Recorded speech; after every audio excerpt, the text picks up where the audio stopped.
Sabe o que eu estou pensando aqui, estou lembrando? Que tem uma coisa paralela na sua carreira que não é pública, digamos assim. Tentou-se um pouquinho durante a coisa, que é a sua relação com a literatura. Você faz poemas e publicou um livro, né? Que saiu em que? Em 2020? Foi 2021? Foi 2020. 2020. Quando eu fiz 80 anos. Como foi? Ai, que prazer que foi Que aquilo. foi poemas lindos, mas como é que é essa relação com a filosofia e a literatura, Salma? É interessante, eu nunca me dediquei a eu mesma, a não ser na leitura dos outros, né? Mas a eu mesma escrever, no sentido de fazer disso até uma profissão, como tantos poetas, como tantos literatos. Mas sempre fui muito, muito atraída a isso. Sempre. Então, eu era oradora de classe desde o primário. Sabe quando oradora de que tinha aquelas coisas lá? E aí, mas eu sempre tive tendências a isso e a ler muito literatura. Agora, os filósofos que eu estudo, o Heidegger, por exemplo, ele tem um modo de filosofia todo atrelado à obra de arte, você sabe disso. Merleau-Ponty é um filósofo que trabalha Paul Claudel como trabalha Cézanne, né?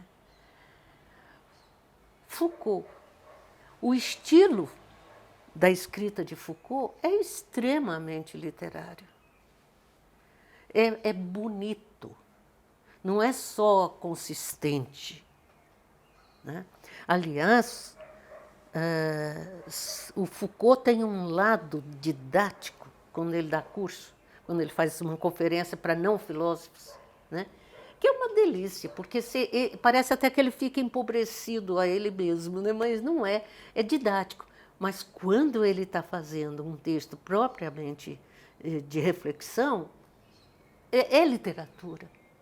Eu não sei se você conhece um outro dos textos dele que eu traduzi,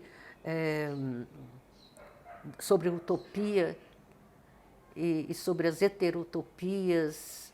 Não cheguei ali. Não, né?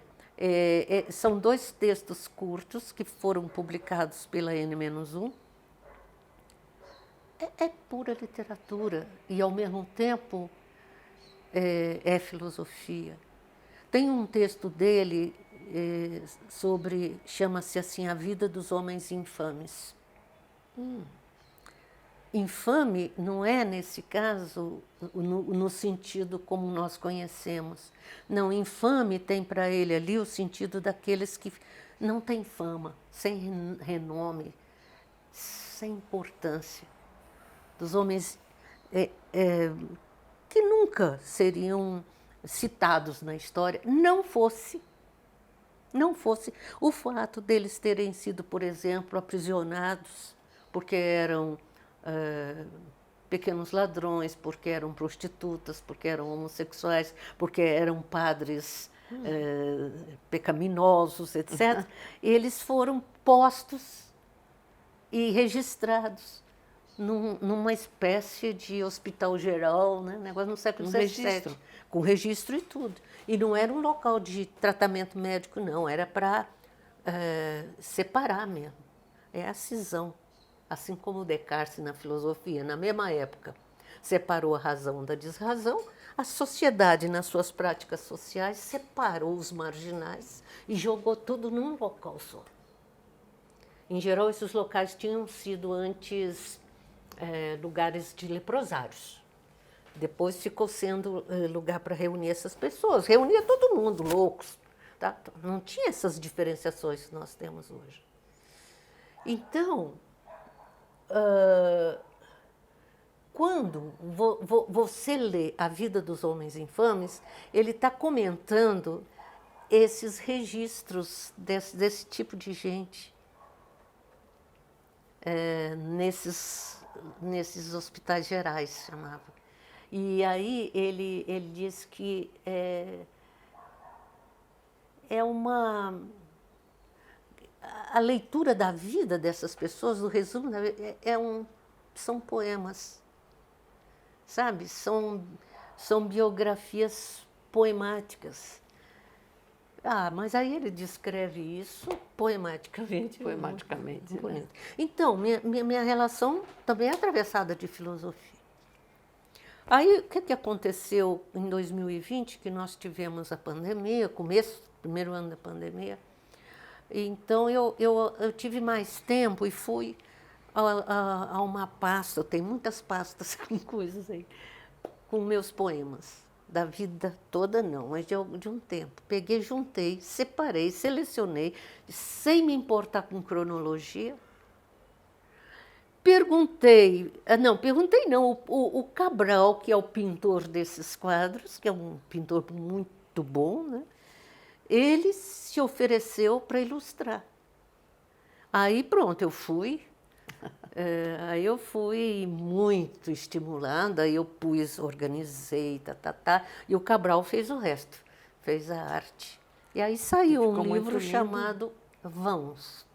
Quando eu era diretora da faculdade lá, eu brincava e eu falava para as secretárias, as meninas e os meninos da secretaria, que 60% do meu tempo era ocupada com jornalismo, os outros 40% com todo o resto da faculdade, que eles davam muito trabalho, eram efervescentes.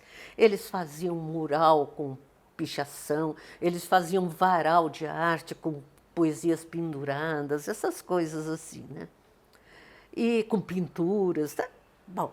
E aí tinha situações muito difíceis, né? Por exemplo, o espaço da PUC, como até hoje, não tinha lugar para fazer certas atividades. E eles tinham uma disciplina dada pelo Samir Curi Meserani, que se chamava Grupos de Criação. Era disciplina. Eu não sei o que eles tinham que fazer lá na sala, mas não era uma disciplina simplesmente ficar sentado e fazendo coisa. Só que deram para essa turma uma sala num colégio lá por perto da PUC, em que acho que as carteiras eram até de criança. Não cabia. Não, então. E o Samir vinha, eu preciso de uma sala. Né? E eu tentava, não conseguia. Eu não consegui, e não consegui. Aí, o que esses alunos fizeram? Cada um deles me fez como é que chama? Não é memorando, quando você faz um pedido oficial. Eu mando uma requisição? Requerimento, uma coisa assim. Cada um fez pelo caminho todo da tramitação, só que cada um era mais criativo que o outro. Então, eles me chamavam, um me chamou de mãe. Eu lembro bem disso. O outro falou, diretora, tipo assim, você não tem vergonha na cara de deixar a gente assim? Sabe, era esse tipo de coisa que eu recebi tudo aquilo, pacote assim. O que eu faço com isso? Eu não tenho sala. Então eu peguei, juntei e fiz um poema que eu não sei nem onde está, uma poesia desse tamanho assim, em que eu digo para eles, olha, não sou mãe, sou só diretora. Não mando em tudo, tem quem mande em mim. Então, mais ou menos assim. Então, vocês tentem se virar, porque eu não consegui. Mas só que eu escrevi isso com cadência, com ritmo, com rima, etc. E mandei para todos eles. Daí o Samir me contou que primeiro eles pararam de me atormentar e passaram a usar esse texto para discutir em sala. Em sala, né? Então, eu misturei mesmo, tá vendo? Quanta história boa, né? Ter uma vida longa, mas que presta ter... Sabe o que eu acho, Salma? Eu aprendi muito com você durante esse tempo. Não fui sua aluna, né? Trabalhamos juntas quando eu passei para o departamento de filosofia. Em 1986 isso daí foi, né? Nossa. De 73 a esse período eu estava no básico ainda, problemas filosóficos e teológicos do homem contemporâneo. Mas nós começamos a ter essa possibilidade de um trabalho juntas, né?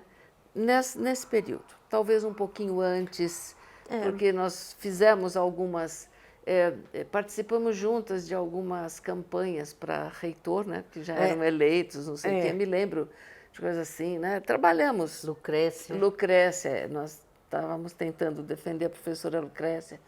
Bom, mas nós trabalhamos, já até esqueci o que eu ia falar, mas nós trabalhamos muito juntos. Eu aprendi bastante com você. Mas uma das coisas que eu sempre olhei e de verdade sempre admirei foi que você nunca esteve em nenhuma situação, fosse reunião de departamento, fosse conversa com o professor, fosse sala de aula, fosse numa dessas reuniões de conselhos e tudo mais, você nunca estava pela metade, né?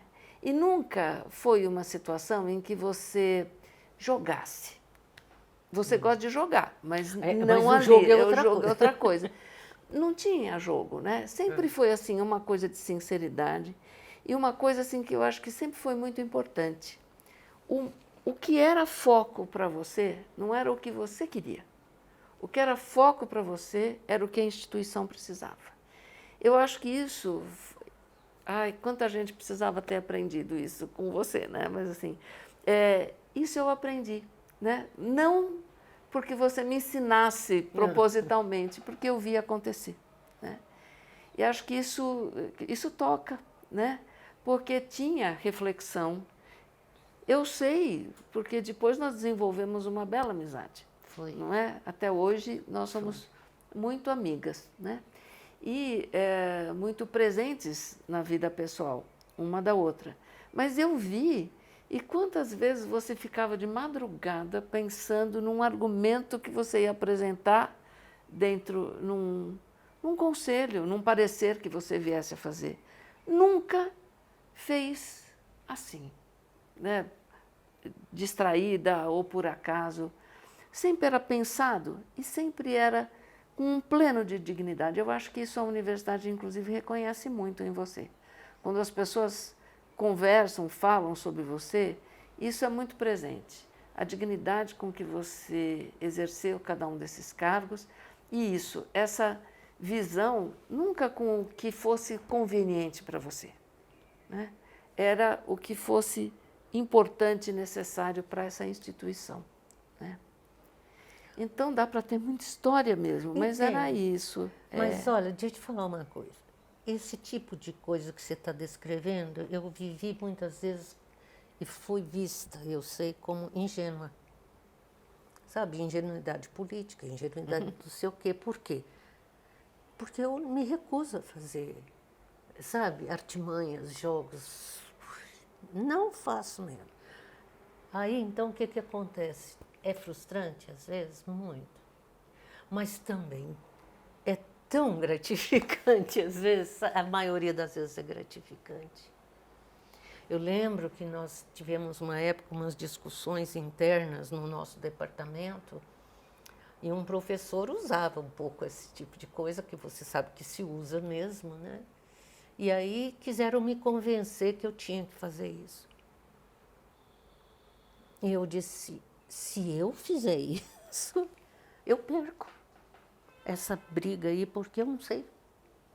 Eu não sei fazer. E outra coisa, essa pessoa que faz isso vai me pegar sempre de calças curtas, porque eu não imagino o que vem do lado de lá, porque não faço. Eu não falo isso contando papo. Eu falo isso para dizer que tem um lado tão gratificante, porque nesse caminho, não estou falando que eu não erro, hein? Eu faço coisas muito atrapalhadas também. Mas nessas escolhas, vamos dizer assim, você encontra pessoas, como você, por exemplo. É verdade, em quem você encontra afinidade, eco. E assim eu encontrei muitas no meu caminho, nem tantas assim, mas... E isso é uma respiração, sabe? Isso é o que vale na vida, né? Mas isso mostra também, né, de novo, as coisas são levadas, a vida é levada a sério, embora você goste muito de brincar, né? Ah, gosto. Mas assim, as coisas são levadas a sério, né? E cabe tanta coisa na tua vida, porque você poderia ser tudo isso e ser chata na vida pessoal, mas não é. É criativa, gosta de brincar, gosta de jogar, gosta de fazer poema, gosta, não é? Gosto. Não é? Eu acho que gosta de contar história, não é? Assim, são Eu coisas sempre diferentes. eu digo o seguinte, cuidado, hein? Deve ter ficção nisso também. Não, mas acho que é isso, né? Então, eu acho que é um exemplo. A gente deveria meditar um pouco sobre sobre as histórias que você está contando, não são histórias, né? Sobre os relatos que você está fazendo, as lembranças, as rememorações que você está fazendo de experiências tidas, né? Os causos. Os causos. Eu sou Não, mas mineira, né? você é mineira. É. Mas isso são coisas importantes e acho que, de fato, eu acho que você é um grande exemplo, né? Um grande exemplo. Na filosofia, na administração, né? E na vida pessoal. Você é uma grande suspeita. Pronto.